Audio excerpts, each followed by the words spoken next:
Assalamualaikum warahmatullahi wabarakatuh. Bismillahirrahmanirrahim. Alhamdulillahirabbil alamin. Allahumma shalli ala sayyidina Muhammad. Pada pertemuan hari ini kita masuk dalam mata kuliah decision making dan kita akan membahas tentang peran serta dalam pengambilan keputusan strategik. Bersama saya Abu Thalib SPD MM. 3 poin yang kita akan bahas terkait peran serta dalam pengambilan keputusan strategik. Yang pertama, konsep peran serta. Yang kedua, jenis peran serta. Dan yang ketiga, keuntungan peran serta. Poin yang pertama yaitu konsep peran serta. Konsep peran serta hendaknya ditelusuri sejak manusia mulai diciptakan di bumi. Karena pada hakikatnya kehidupan manusia ialah keinginan manusia untuk berperan serta. Keinginan manusia untuk berperan serta dalam pengambilan keputusan sangat tinggi. Hampir dapat dikatakan bahwa peran serta dalam pengambilan keputusan adalah bagian dari kehidupan manusia. Peran serta sesungguhnya lahir dari desakan kebutuhan psikologis yang mendasar pada setiap individu.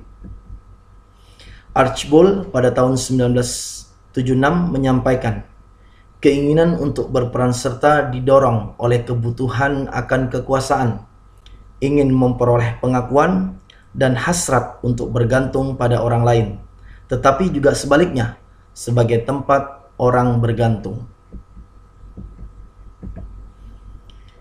Konsep peran serta dalam pengambilan keputusan awalnya diperkenalkan oleh French et al. 1960. Dikatakan bahwa peran serta menunjukkan suatu proses antara dua atau lebih pihak yang mempengaruhi satu terhadap yang lainnya dalam membuat keputusan, rencana, dan kebijakan. Tuntutan berperan serta tidak hanya timbul dari perorangan, tetapi organisasi pun mensyaratkan bahwa keputusan-keputusan itu harus memperhitungkan pengetahuan dan pendapat dari orang-orang yang mengambil bagian di dalamnya. Pentingnya peran serta dalam proses pengambilan keputusan juga diakui oleh Alutto dan Belasco pada tahun 1972. Disampaikan karena dengan demikian ada jaminan bahwa pemeran serta tetap mempunyai kontrol atas keputusan-keputusan yang diambil. Dalam survei yang lain, Alutto dan Belasco berkesimpulan bahwa peran serta dalam pengambilan keputusan terutama sangat penting dalam situasi decisional deprivation, yaitu suatu situasi ketika keputusan yang dibuat menyebabkan timbulnya kerugian atau kesulitan bagi orang tertentu. Olson pada tahun 1979 menyampaikan, masalah peran serta dalam pengambilan keputusan sering dipandang sebagai perjuangan mendapatkan kekuasaan antara mereka yang mengambil bagian di dalamnya dan yang tidak. Dengan demikian, Olson berpendapat peran serta adalah suatu aktivitas, proses, atau sistem pengambilan keputusan. Maksud peran serta adalah mempertemukan kepentingan yang berbeda dalam suatu proses pengambilan keputusan tanpa mempertahankan sifat dan pentingnya keputusan itu. Kemudian poin yang kedua yaitu jenis peran serta. Peran serta dalam pengambilan keputusan strategik dapat digolongkan dalam 2 jenis, yaitu yang pertama, turut serta hadir dalam suatu pertemuan. Peran serta ini akan melibatkan 2 kelompok peran serta. Yang pertama, kelompok eselon atas, Yang kedua, manajemen eksekutif puncak atau NEP, dan kelompok eselon bawah yang terpilih. Dalam peran serta ini, biasanya aktivitas yang dapat dilakukan dalam pertemuan itu antara lain duduk mendengar, mengajukan pertanyaan, menyatakan pendapat, memberi informasi, memimpin pertemuan sebagai fasilitator, berdebat atau berargumentasi, serta membawakan makalah, editor hasil rapat, dan yang lainnya. Yang kedua yaitu turut mengambil bagian di luar pertemuan. Peran serta ini akan melibatkan hampir setiap orang, mulai dari awal proses sampai implementasi, mulai pegawai paling bawah atau staf sampai atasan puncak. Kemudian yang ketiga yaitu keuntungan peran serta.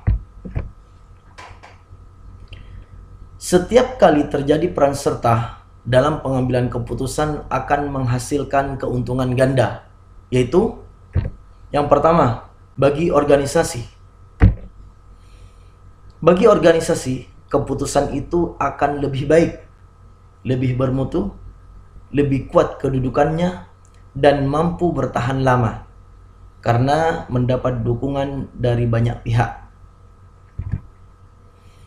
Kemudian yang kedua, bagi pihak yang berperan serta. Keuntungannya, semakin banyak peran serta, berarti semakin banyak informasi yang masuk, sehingga kualitas keputusan itu akan lebih baik. Saskin pada tahun 1976 menyampaikan, bukan saja kualitas keputusan yang semakin baik, tetapi kemampuan organisasi menyelesaikan masalah juga lebih mudah ketimbang jika tidak ada peran serta. Demikian yang disampaikan Saskin atas keuntungan peran serta. Bahwa dapat disimpulkan, suatu peran serta juga akan lebih mempercepat diterimanya suatu keputusan. Apalagi jika terjadi perubahan sikap dari mereka yang terlibat dalam proses pengambilan keputusan. Hal ini disebabkan oleh terjadinya interaksi dalam peran serta, adu argumentasi, sehingga ide atau gagasan yang kurang didukung oleh argumen yang meyakinkan akan tersingkir. Kesimpulan yang lain, peran serta akan membangkitkan iklim kerjasama yang lebih baik, sekaligus meningkatkan saling pengertian dan toleransi antara para karyawan, sehingga dapat memperbaiki tingkat dan mutu produktivitas organisasi. Dampak lain dari suatu peran serta menurut Abrahamson pada tahun 1977 ialah peran serta orang lain dalam proses pengambilan keputusan organisasi berarti mengurangi kekuasaan secara relatif dari pejabat eksekutif, tetapi sekaligus menciptakan suatu jalan menuju ke demokratisasi dalam organisasi dan dengan sendirinya juga dalam bermasyarakat.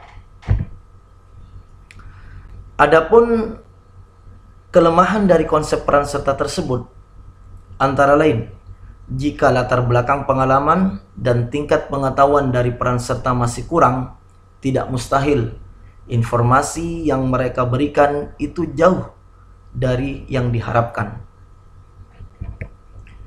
Oleh sebab itu, peran serta harus memilih siapa yang boleh berperan serta dan dalam hal apa, serta pada tingkat mana mereka dapat berperan serta.